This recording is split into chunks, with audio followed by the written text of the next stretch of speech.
2월 첫째 주 주간 주요 뉴스를 전해드리겠습니다. 지난해 경기도 부동산 총거래량이 전년도보다 절반 가까이 줄어든 것으로 조사됐습니다. 경기도는 취득 신고된 과세 자료를 기준으로 2022년 연간 부동산 거래 동향 및 현실화율을 분석한 결과 경기도 부동산의 총거래량은 23만 2,729건으로 전년도 43만 5,426건 대비 46.6% 감소한 것으로 집계됐다고 밝혔습니다. 도는 아파트 거래가 크게 줄어들면서 전체 거래량 감소에 영향을 미쳤다고 분석했습니다. 인천시는 지난해 연간 수출 실적이 역대 최대인 543억 달러를 기록했다고 밝혔습니다. 종전 최대 수출 실적인 2021년 460억 달러에 비해 18% 늘어난 규모입니다.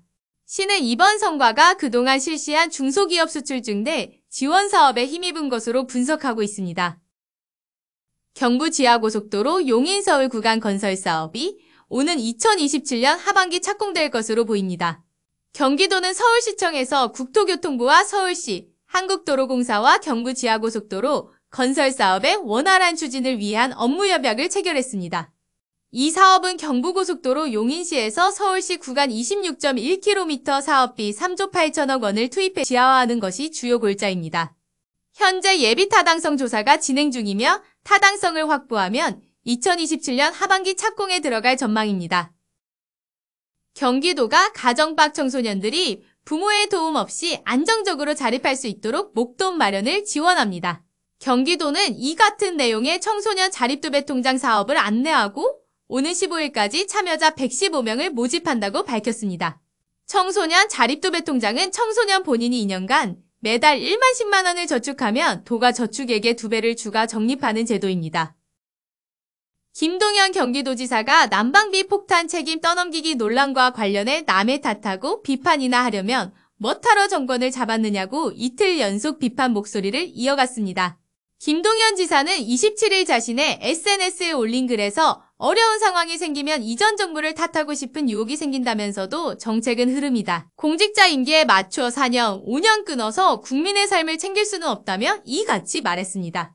이어 정부는 지금 벌어진 일에 대해서 책임지는 태도를 보여야 한다며 그래야 국민이 안심할 수 있고 그래야 모두 힘을 합쳐 어려움을 극복할 수 있다고 했습니다. 경기 안산시의 재건축 사업이 지난달 국토교통부의 재건축 안전진단 기준 완화로 속도를 낼 전망입니다. 안산시는 국토부 방침에 따라 기존의 안전진단 실시 결과를 소급 적용해 군자주 공구 119역, 현대1차, 월드아파트 등 관내 7개 재건축 단지의 안전진단 적합 판정을 통보했다고 밝혔습니다. 국토교통부는 지난해 12월 구조안전성 점수 비중을 기존 50%에서 30%로 낮추고 공공기관 적정성 검토 절차는 필요한 경우에만 예외적으로 시행한다고 발표했습니다. 경기 평택시는 공직자 스스로 행정오류 등을 예방하기 위해 자율적 내부 통제 기능을 강화 운영한다고 밝혔습니다. 지난 2013년도부터 시행된 자율적 내부 통제는 업무 처리 과정에서 쉽게 범할 수 있는 행정오류나 비리 등을 예방하고 행정의 투명성과 효율성을 높이기 위한 제도입니다. 시는 올해 자기관리 이행 활동을 분기별 점검하고 청렴 토크, 청렴 교육, 청렴 서약 등을 통해 공직자 윤리 활동을 지속적으로 확대할 방침입니다. 지금까지 2월 첫째 주 주간 주요 뉴스를 전해드렸습니다.